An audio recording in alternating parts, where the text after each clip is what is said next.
that he is going to Jerusalem to suffer, to be rejected, to die. That was his troubling message to Peter in chapter 16 and verse 21. And you know, it might not seem unreasonable to ask the question at this point, is this really the Prince of Heaven? Is this really the Son of God? And if he really is the Son of God, why would the Father allow him to live like this? To be rejected like this? To suffer, even to die? Is he really the Son? And if he is the Son, is the Father really pleased with him? Has something gone wrong here? With all these questions swirling around, should we really take Jesus seriously? Should we be listening to him? Should we be following him? And then comes the voice from the cloud. This is my beloved Son, with whom I am well pleased. Listen to him.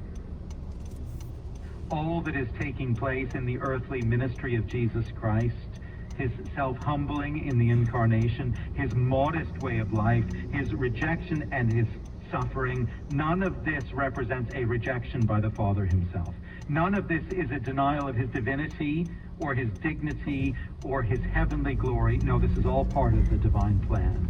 And his disciples need to know the Father's favor rests upon the Son.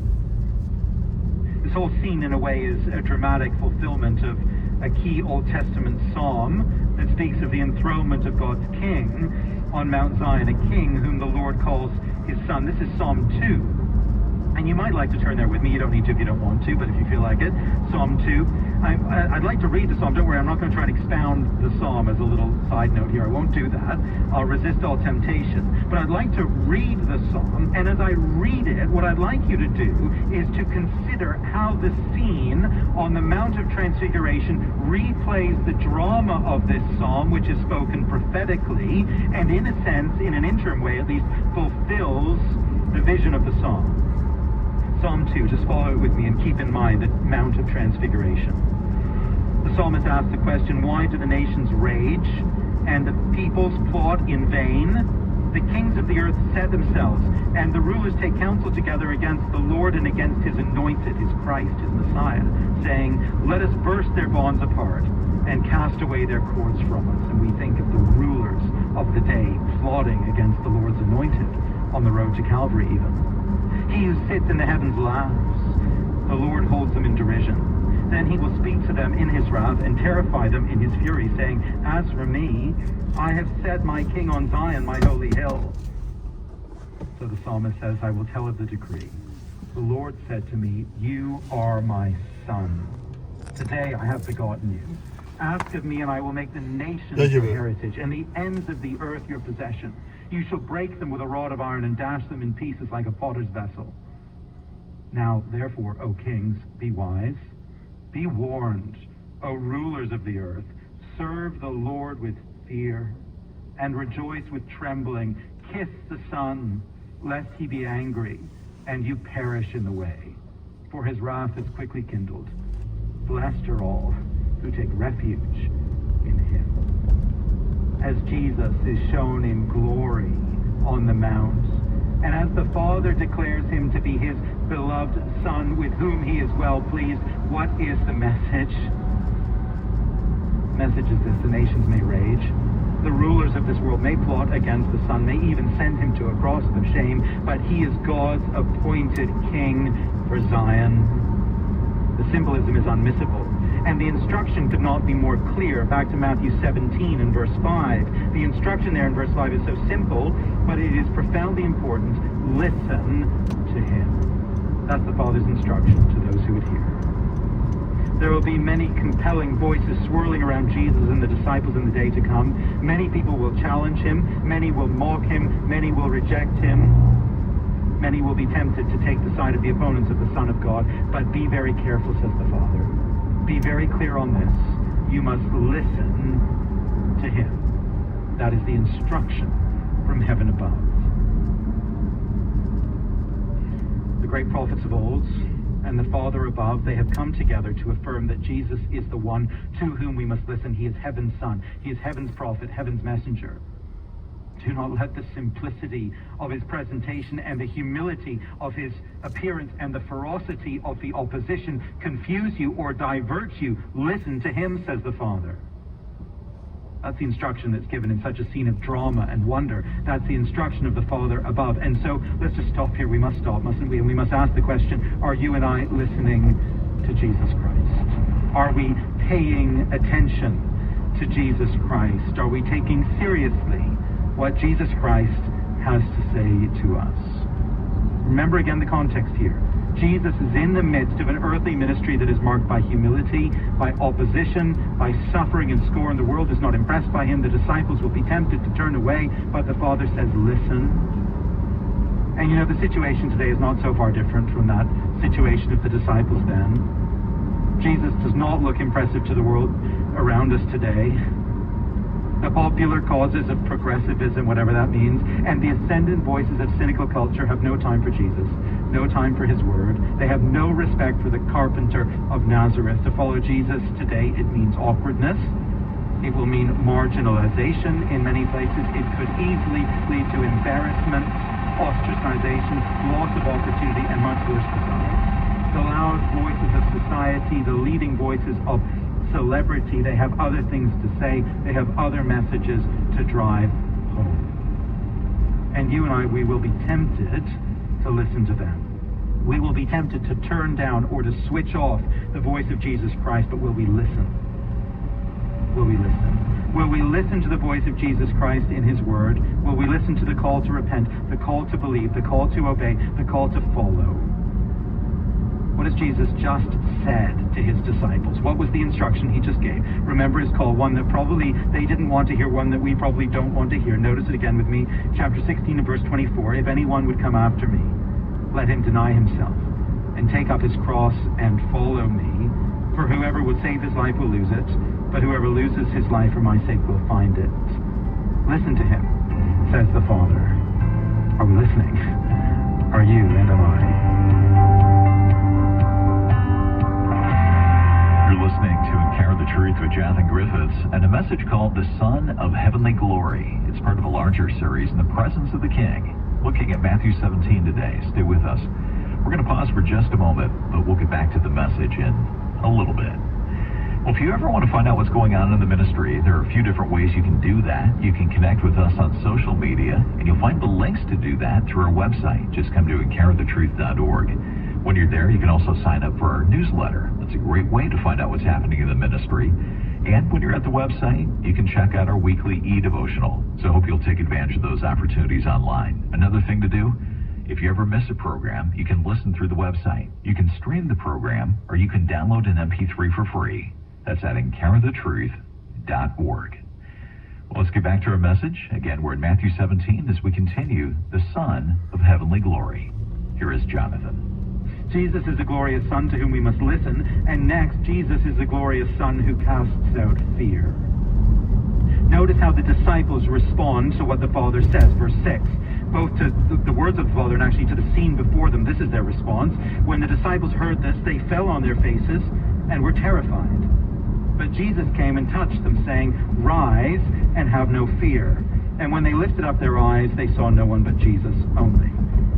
One of the things that you and I need to sort out in our own heart and in our own mind, each one of us, one of the things that we've got to just work through personally is this: who is it that you are going to fear?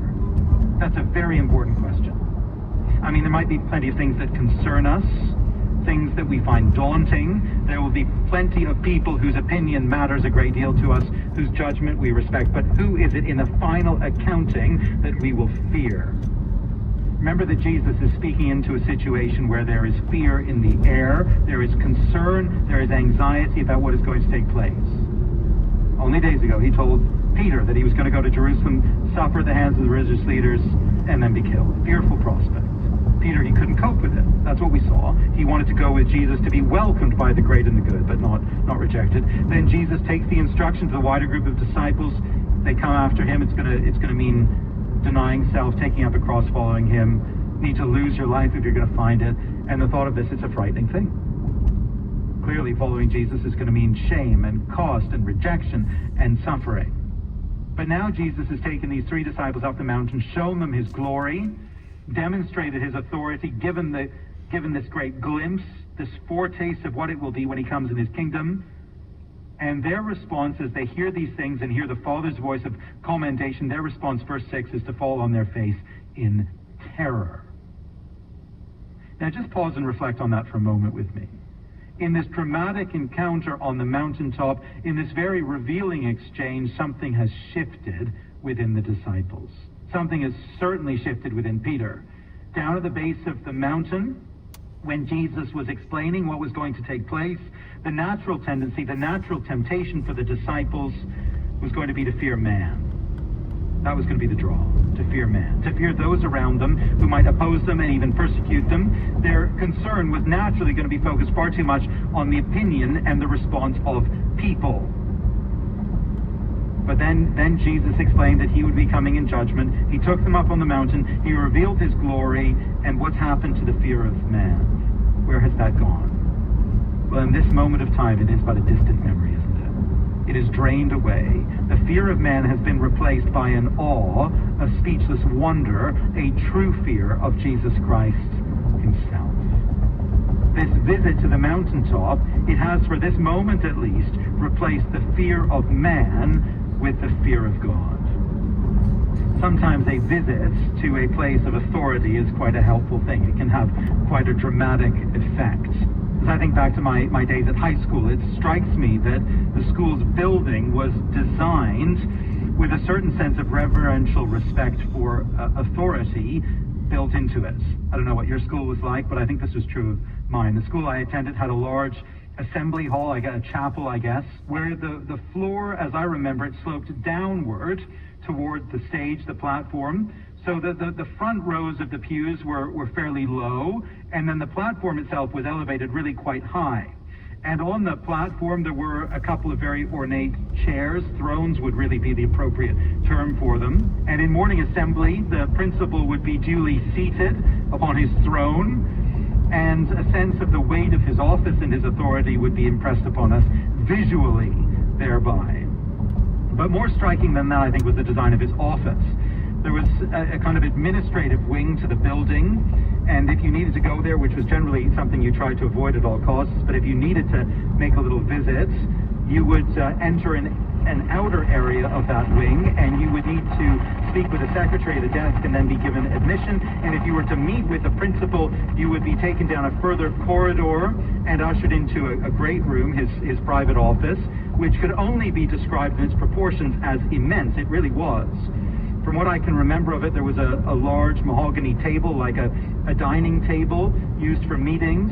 The wall was lined with chairs for lots and lots of people. Over in another corner of the room, there was a seating area with sofas and so on, comfortable furnishings where you could sit and have a more relaxed meeting. And then in the far corner, there was a massive desk where this great man himself worked. From the windows, there was a commanding view across playing fields, and then just the sight of Toronto's skyscrapers beyond the trees. Now, on the rare occasion that one was admitted into this room, and I only went there under happy circumstances, I would add myself, you were reminded very clearly and very dramatically of who it was that was in charge.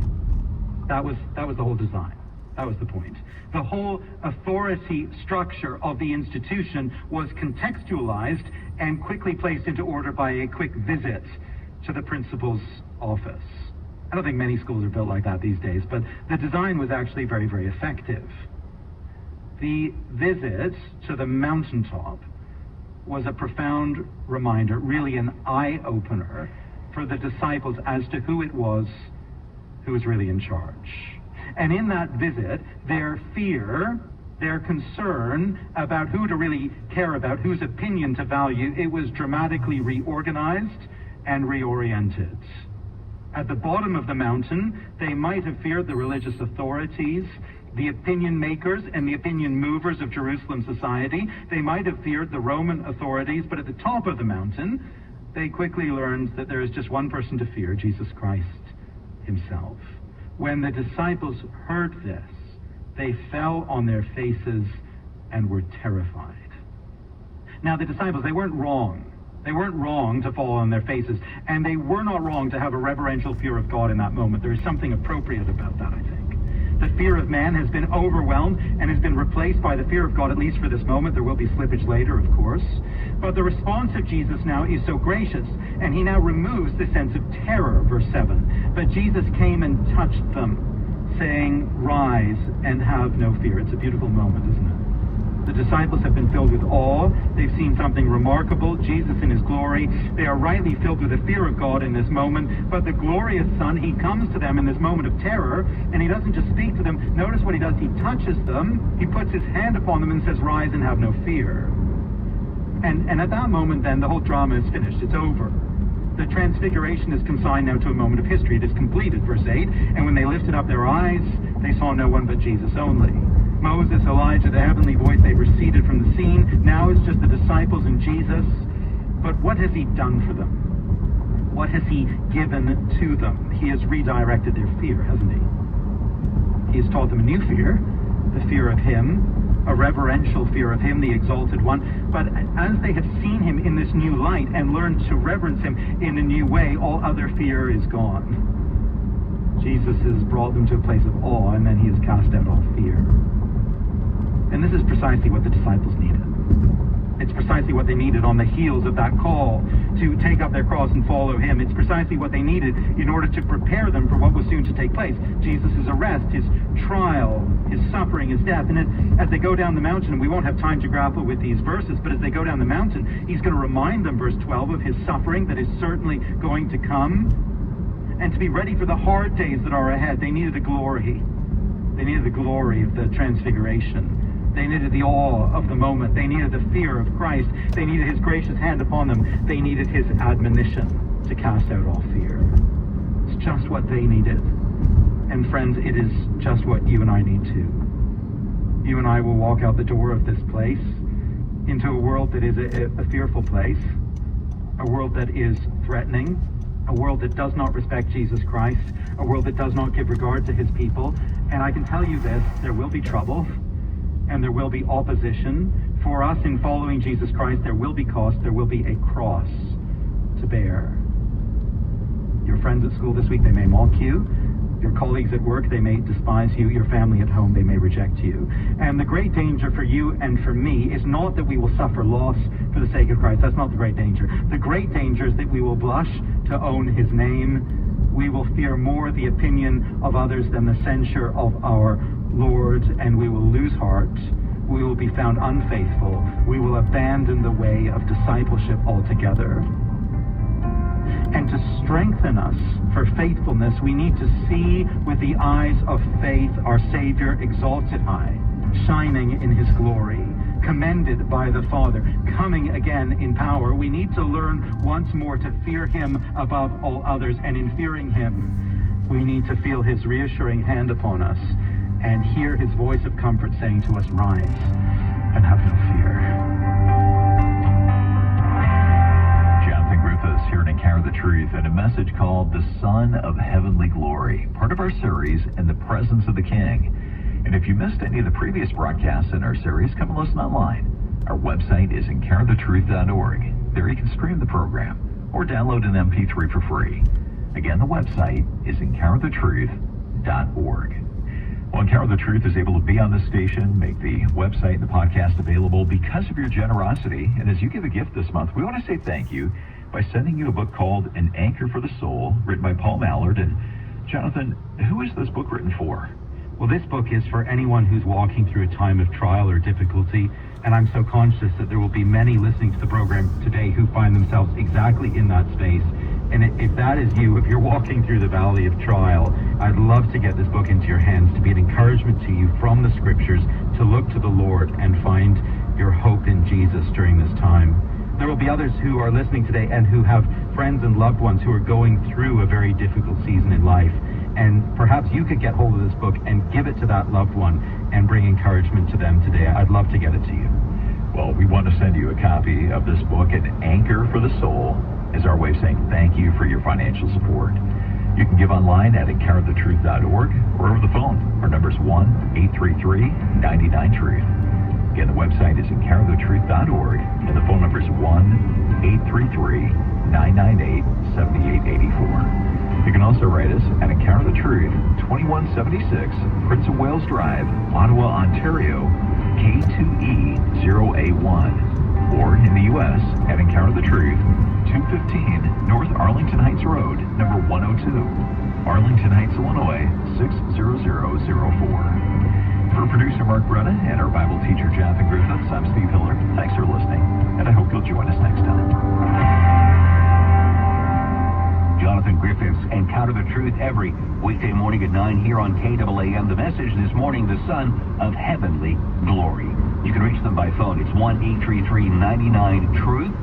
833-99-TRUTH. Your financial support keeps Encounter the Truth on the air every weekday at 9 o'clock. We appreciate when you call and when you support. Born to Win is coming up next. At the bottom of the hour, we'll join Ronald L. Dart for his message, Jesus, Liberal or Conservative. With today's Dr. Dodson Minute, here's Dr. James Dodson. I've never met Larry Walters, but I know I like him. Larry's a truck driver from Los Angeles whose boyhood dream was to fly. Then one day, somewhere around his 33rd birthday, he emerged from the garage to capture the attention of the entire city. A weatherman at the Los Angeles International Airport noticed this small blip on the radar screen. High above the city, Larry was flying. He was sitting in an aluminum lawn chair hooked by ropes to 45 weather balloons. Later, when a reporter asked if he was scared, he said, "Wonderfully so." Let me ask you what new idea has been buzzing around in your head for years. Have you wanted to start your own business or go back to school or write that book that's somewhere in the back of your mind? Maybe this is the time to set your dreams in motion. If Larry can drift skyward in a lawn chair, you can reach for the heavens in your own way. For more information, visit drdodsonminute.org. A lot of times that capacity may make a difference, especially like on will contests and things like that. Did they know what they were doing? Because a lot of times the capacity is one of the things on documents that people challenge. Did they know what they were signing when they signed it? Or was there undue influence or duress? Listen to Estate Planning Essentials with Michael Cohen, Mondays and Tuesdays at 1 p.m. and Saturdays at 10 a.m. here on 770 KAAM.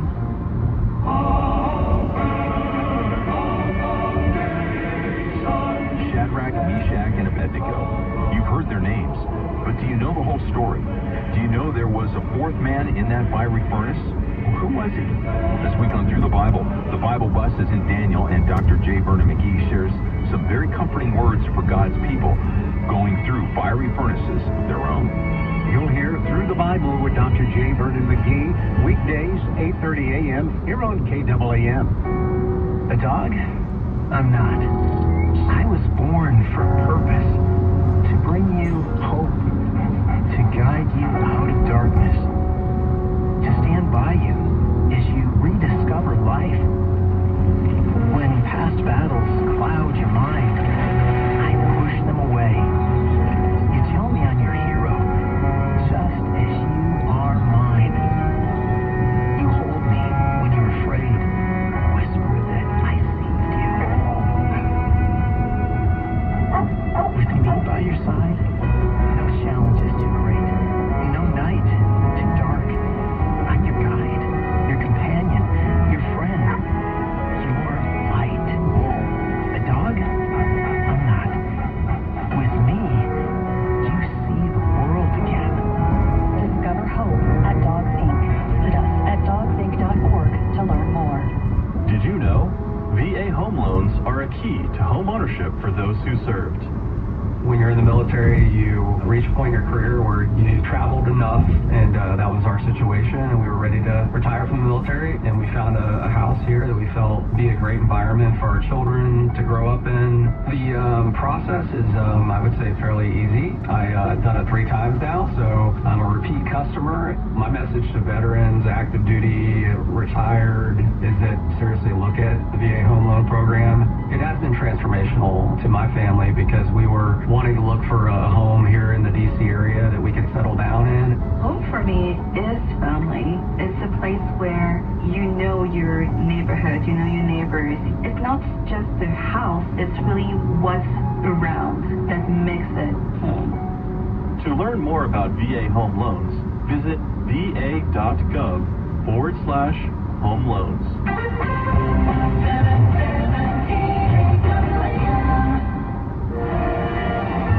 The CEM Network is pleased to present Ronald L. Dart and Born to Win.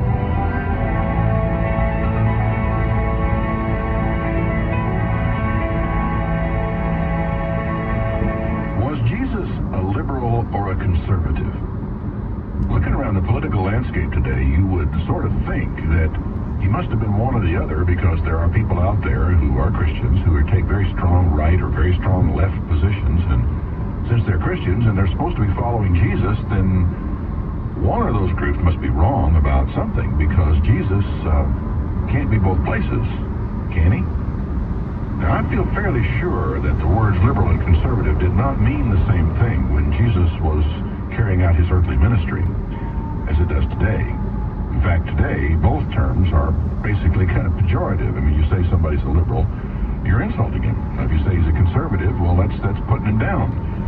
Well, what do they mean, even today in the political climate? If you go to the dictionary and look them up, you get one definition. If you listen in on the talk shows and the talking heads on Sunday morning or on weekday nights, you might get something else. A conservative, defined, is supposed to be someone who is disposed to preserve existing conditions and institutions, or to restore traditional ones, or to limit change. Now, when you look at the political landscape, I'm surprised anyone wants to accept the label of conservative, especially Christians. Oh, sure, we want to preserve or restore traditional values and institutions. We think traditional morality is a good thing. We think the family is a wonderful thing, and we want to preserve and restore those things. But surely we don't want to preserve the status quo, nor do we wish to limit change. Surely not Christians. Conservative is a useless label, frankly, unless we understand what it is we are trying to conserve. You don't understand what I'm saying? Well, how long has abortion been the law of the land? That it's quite all right for a woman to have an abortion. It's a matter of her choice and her doctors whether she has an abortion. It's been that way for a long time now, way over 20 years. Now, since that is the status quo, then aren't the people who are fighting to preserve abortion conservative?